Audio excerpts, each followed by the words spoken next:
माजी खासदार आणि जुने आपले शिवसेनेचे नेते प्रवक्ते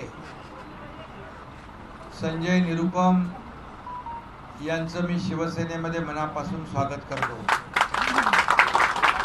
मनापासून त्यांना धन्यवाद देतो, शुभेच्छा देतो. त्यांच्या परिवारासकट आता भाभीजी पण आहे, मुलगी पण आहे, सगळे लोक आहेत आणि त्यांचे सर्व कार्यकर्ते. काँग्रेसची यादी आपण वाचली मगाशी. मला वाटतं हे प्रमुख कार्यकर्ते आहेत. ये अभी ट्रेलर है, पिक्चर अब बाद में दिखाऊं. आणि काँग्रेस पूर्णपणे तिथे रिकामी झाली. संजय निरुपम म्हणजे तिथं काँग्रेस असं समीकरण होतं. आणि एक धडाडीचा नेता म्हणून संजय निरुपम यांची ख्याती आहे, त्यांची ओळख आहे. खरं म्हणजे बाळासाहेबांनी त्यांना राज्यसभेवर पाठवलं दोन वेळा. आणि राज्यसभेत म्हणजे नॅशनल लेवलला, राष्ट्रीय पातळीवर त्यांनी अतिशय उत्तम काम केलं. शिवसेनेचं नाव मोठं केलं. आणि आज ते पुन्हा स्वगृही म्हणजे आपल्या शिवसेनेत आले. त्याबद्दल त्यांना पुन्हा एकदा मी मनापासून धन्यवाद देतो, त्यांना शुभेच्छा देतो, त्यांचं मनापासून अभिनंदन करतो. खरं म्हणजे त्यांना धन्यवाद देतो यासाठी की ते स्वतः लोकसभेच्या निवडणुकीमध्ये इच्छुक उमेदवार होते. त्यांचं नावही सातत्याने टी व्हीवर चाललं होतं आणि माझ्याशी चर्चा त्यांची सुरू होती. परंतु मी जेव्हा त्यांना सांगितलं, संजयजी आता तुम्ही पक्षासाठी, शिवसेनेसाठी काम करा आणि आपल्या उमेदवारासाठी काम करा, महायुतीच्या, शिवसेनेच्या.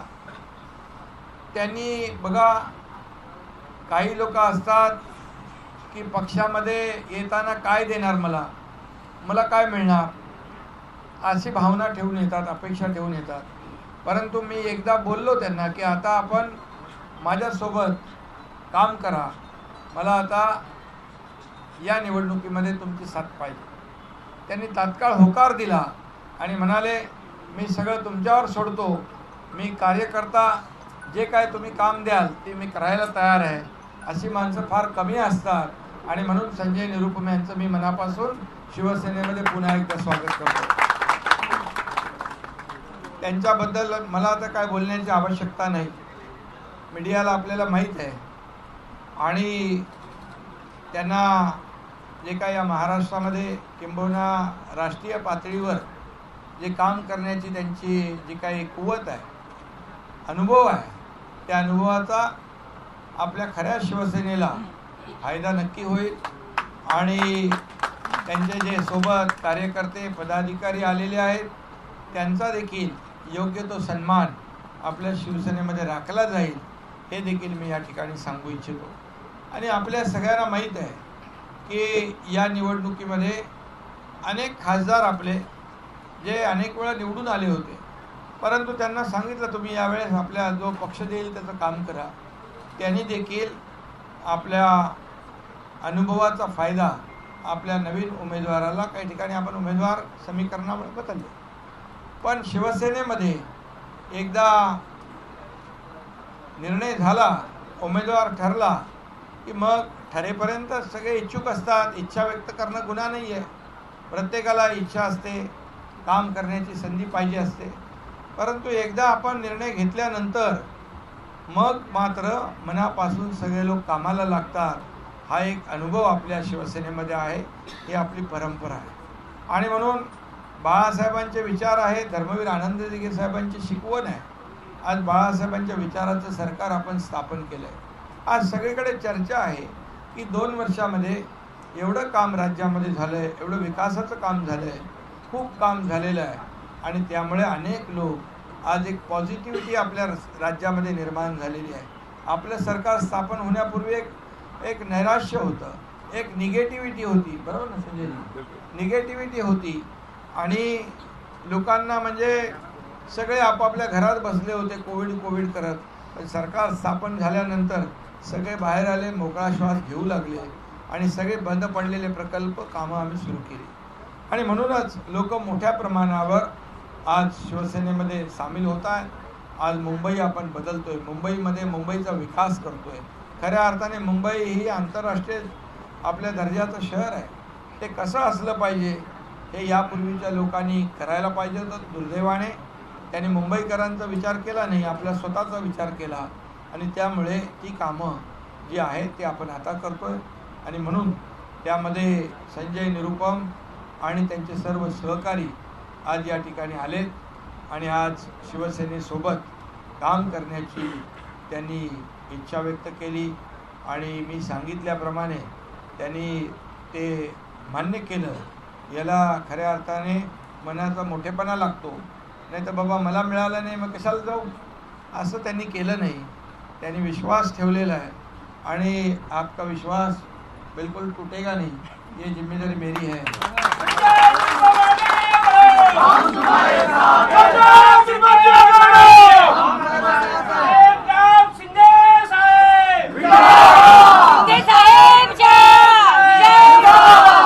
संजय निरुपम जी के साथ में सभी जाति पाति के लोग हैं. मराठी भी है, उत्तर भारतीय भी है, साउथ इंडियन भी है, मुस्लिम भी है, सभी लोग. कोळी लोक आहे ना, कोळी लोक आपले भूमिपुत्र मासा घेऊन आलात बघा. कोळी लोकांना एक खुशखबर देतो मी. मगाशी मी येताना महापालिका आयुक्तांना सांगितलं की कोळीवाडे जेवढे आहेत या कोळीवाड्यामध्ये आपण जे टुरिस्ट लोक येतात, फिरायला लोक येतात, त्याप्रमाणे आपल्या कोळीवाड्यात एकदम चांगलं साफसफाई करायची, स्वच्छता ठेवायची. आणि माहीमला आपण जसं केलंय ते फूड नाही ते स्टॉल फूड प्लाझा केलाय, तसं सगळ्या कोळीवाड्यात आपण करणार आहोत.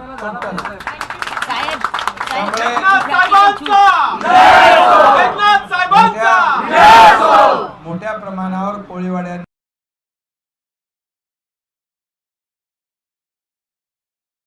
आणि हे पण मी सांगतो, जेव्हा आपलं कोस्टल हायवे बनत होता तेव्हा कोळी बांधवांचं इच्छा होती, कोळीवाड्यातल्या लोकांची इच्छा होती की ते जे काही स्पॅन आहे तो मोठा असला पाहिजे. वादळामध्ये बोटी एकामेकावर धडकू शकतात, पिलरवर धडकू शकतात, म्हणून ते 60 मीटरचं आपण 120 मीटर केलं ना.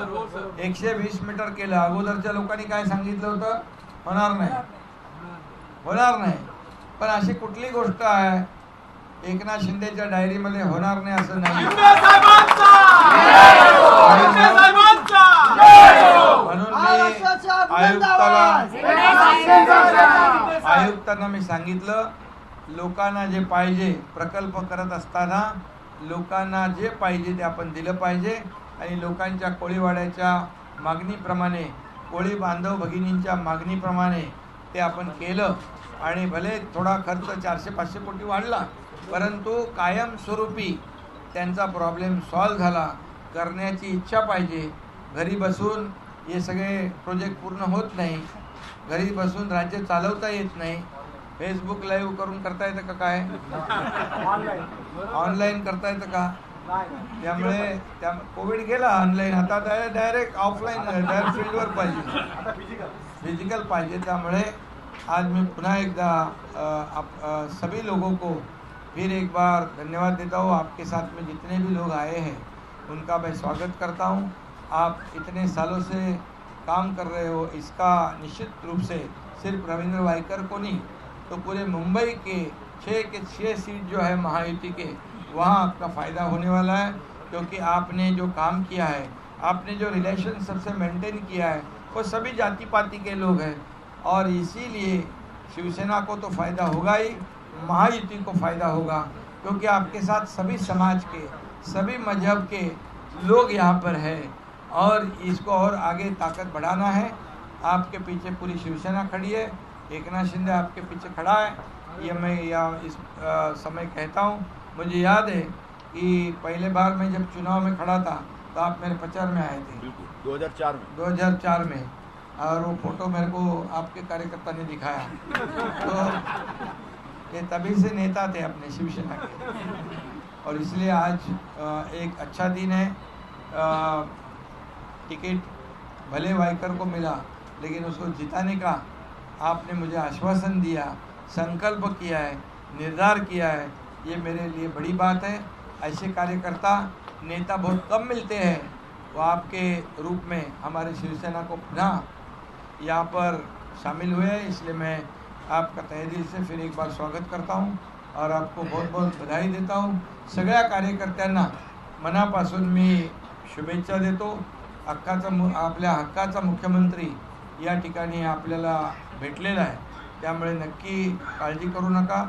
विकास विकास विकास म्हणजे डेव्हलपमेंट हाच आपला अजेंडा आहे आणि त्यामुळे येणाऱ्या निवडणुकीमध्ये पण देखील आपण डेव्हलपमेंटचाच मुद्दा घेऊन ही निवडणूक लढतो आहे आणि म्हणून 6च्या 6 लोकसभा मुंबईतल्या महायुती जिंकल्याशिवाय राहणार नाही, अशा प्रकारचा विश्वास मी या ठिकाणी व्यक्त करतो आणि पुन्हा एकदा सगळ्यांना शुभेच्छा देतो। मुख्यमंत्री जी, सामना से 2 कार्यकारी संपादक निकले जब 90 के दशक में। संजय निरुपम आपके पास आ गए और सामना के मराठी के जो कार्यकारी संपादक थे वो उद्धव ठाकरे सेना में है। काउंटर करने के लिए जो सुबह के संजय राउत की प्रेस कॉन्फ्रेंस है, उसको काउंटर करने के लिए क्या आपके पास एक नेशनल बेस मिल गया? अरे काउंटर ने उनसे उनका उनका एनकाउंटर हो जाएगा। शिवाजी महाराज के मुख्यमंत्री एकनाथ शिंदे साहेबांचा तो सिर्फ गाली गलौज करते हैं, लेकिन हमारा जो नेता है ये डेवलपमेंट की भी बात करेगा, लोगों के हित की भी बात करेगा और जब सामने से जैसे सवाल आएगा तो उसको तो अभी मैं बोलूँगा नहीं क्या करेंगे, बराबर है? तो ठीक है। हाँ, महाराष्ट्रामध्ये राहुल गांधी आहेत आणि अशातच काँग्रेसचे बडे नेत्याने आपल्याकडे प्रवेश केलेला आहे। नाही त्यांना सलामी दिलेली आहे, त्यांनी राहुल गांधींना सलामी आज दिलेली आहे संजय निरुपमच्या स्वागत आपल्या प्रवेशाने। सर, रायबरेली से राहुल गांधी जी को टिकट मिला है। हाँ, कहाँ से? रायबरेली में। अरे अमेठी से गए और वायनाड से भी गए क्या? वायनाड और रायबरेली दो जगह से चुनाव लड़ रहे हैं, क्या उनको हारने की आशंका है क्या? हाँ, तो जो नेता खुद की जीत पक्की नहीं कर सकता है वो देश को कैसी गारंटी दे सकता है? तो ये गारंटी किसकी चलती है आपको मालूम है? तो इसलिए इकडे काय मॅडम आहेत काय बोला? एक ही गारंटी चलती है देश में, जो बोलते हैं वही करते हैं। और फिर एक बार कौन है? बोला अमित शाह यांनी सांगितलं आहे की उद्धव ठाकरे सावरकरांचे नाव घेऊ नये।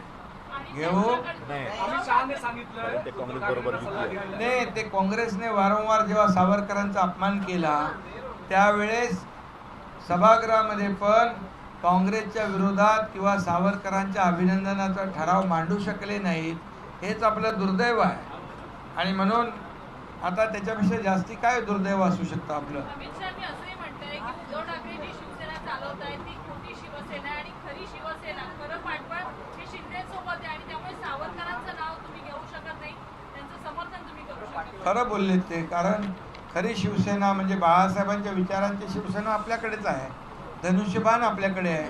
बाळासाहेबांचे जेव्हा तुम्ही विचार 2019ला सोडले खुर्चीसाठी, सत्तेसाठी, मुख्यमंत्री पदासाठी, त्याच वेळेस तुमची शिवसेना जी आहे खरी शिवसेना तुम्ही गमावून बसले, धनुष्यबाण गमावून बसले, त्यामुळे तुम्हाला सावरकरांवर बोलायचा अधिकारच नाही आहे।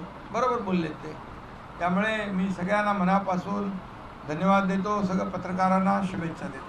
धन्यवाद। एक अमित शाह आज जिस तरीके से सावरकर को लेकर के उन्होंने कहा कि असली शिवसेना अब शिंदे के पास है, इसलिए उद्धव ठाकरे सावरकर का नाम ना ले, इसको लेकर के कैसे देखते हैं? कांग्रेस लगातार दबाव उद्धव ठाकरे ग्रुप पर डालती रही कि सावरकर नहीं, देखो ये तो बात पहले मोदी जी ने भी कही है और अमित भाई ने कही है कि सावरकर का नाम लेने का अधिकार नहीं है, क्योंकि असली शिवसेना यहाँ है, धनुष्यबाण यहाँ है, बाला साहब के विचार यहाँ है। उनके पास क्या है? उन्होंने तो बाला साहब के विचारों को त्याग दिया है कुर्सी के लिए, सत्ता के लिए। हम लोग कोई सत्ता के लिए या कुर्सी के लिए बाला साहब के विचारों से साथ कभी हम कॉम्प्रोमाइज़ नहीं करेंगे और उनके विचारों की सरकार हमने स्थापित की है और इसलिए तो लोग हमारे साथ जुड़ रहे हैं, राज्य का विकास हो रहा है, ये उसी का नतीजा है। धन्यवाद। येणाऱ्या काळात संजय निरुपम राज्यसभेत जातील का? संजय राऊत राज्यसभेत जाऊ शकतात, जसं तुम्ही पाठवलं सर्वांनी मिळून? अरे बाबा, त्याला आता ते जाऊ देतो, इतिहास झाला। आमच्या सर्वांची इच्छा होती की त्याला घरी बसवायचं, पण आम्ही पक्षाचा एक प्रामाणिकपणे कर्तव्य बजावलेलं आहे. संजय निरुपम एक राज्यामध्ये काम करतील, राष्ट्रीय पातळीवर काम करतील, त्यांना पूर्ण ताकद शिवसेना देईल. आणि आता सध्या ते शिवसेनेचे प्रवक्ते म्हणून काम करतील, शिवसेनेचे उपनेते म्हणून काम करतील.